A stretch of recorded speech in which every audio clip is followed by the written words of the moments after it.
Le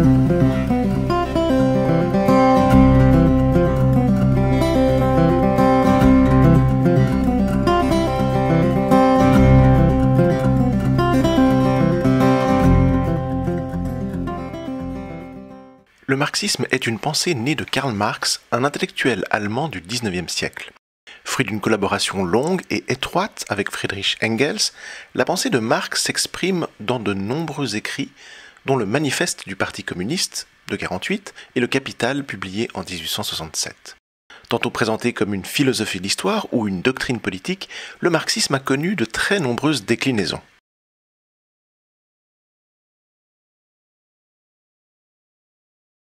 Quel est donc le lien entre historien et marxisme ?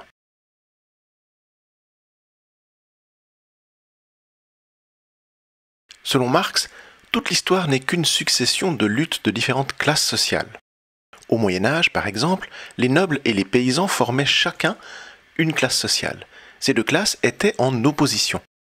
C'est la Révolution française de 1789 qui marque la fin de cette confrontation pour en initier une nouvelle entre deux autres classes sociales.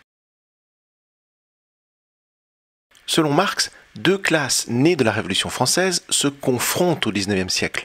La bourgeoisie, d'où émerge le capitalisme industriel, et le monde ouvrier, le prolétariat. La pensée de Marx marque une opposition socialiste au libéralisme, qui n'est toutefois pas la première du genre. On retrouve Fourier, Cabet, Proudhon, qui avaient déjà critiqué le libéralisme. Marx les considère comme des utopistes. Depuis Marx, beaucoup d'historiens se sont revendiqués du marxisme.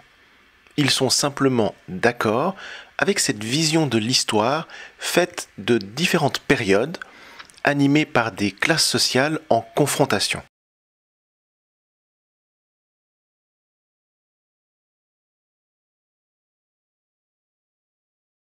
Que dit Marx de la situation du XIXe siècle qu'il avait sous les yeux ?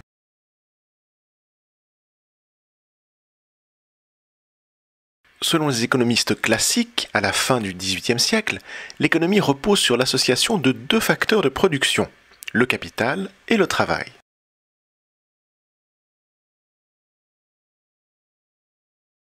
Les capitalistes détiennent le capital.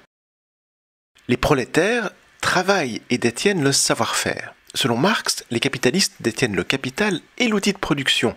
Les prolétaires sont alors aliénés, dépendants au patron et exploités, car ils ne possèdent pas leur propre production. Si on résume Marx en un schéma, on a d'abord les capitalistes, ceux qu'on peut appeler les possédants, les patrons, les bourgeois. Le capitaliste peut autant être dans la production que dans la finance.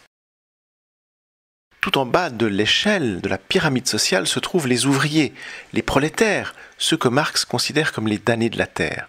Il désigne tous ceux qui travaillent de leurs mains. Une classe sociale intermédiaire, les artisans, représentent en réalité les ouvriers qui sont leurs propres patrons. Marx décrit deux tendances. D'abord une paupérisation du prolétariat et un gonflement de celui-ci. Les artisans, concurrencés par les biens industriels, font faillite et deviennent prolétaires. Le prolétariat, en grossissant, devient majoritaire.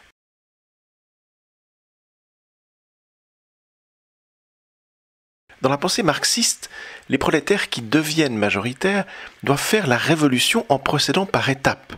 D'abord, il faut prendre conscience qu'ils sont exploités. Ensuite, s'unir, quelle que soit leur nationalité. En troisième, se réapproprier l'outil de production, renverser les capitalistes. Ensuite, instaurer la dictature du prolétariat, ce qui est facile puisqu'ils sont majoritaires.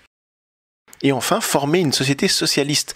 C'est une société idéale, qui n'a plus de classe sociale, qui n'a plus de propriété privée et qui n'a même plus d'État. Après la Révolution, Marx annonce la fin de l'histoire. L'histoire n'a plus lieu d'être, car sans classe sociale, finit la lutte des classes.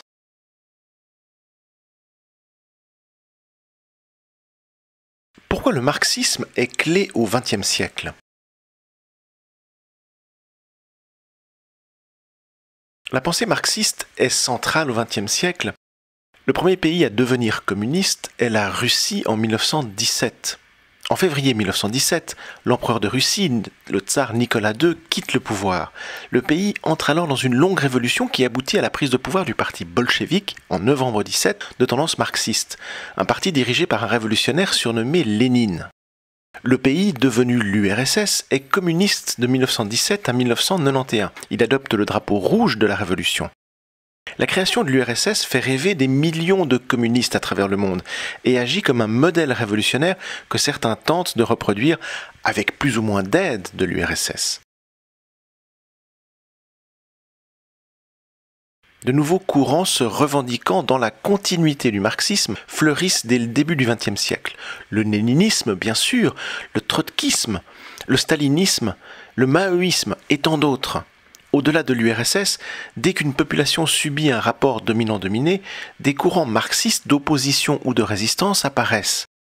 Du féminisme à l'anticolonialisme, le marxisme essaime dans plusieurs directions, même au sein de l'Église catholique avec la théologie de la libération.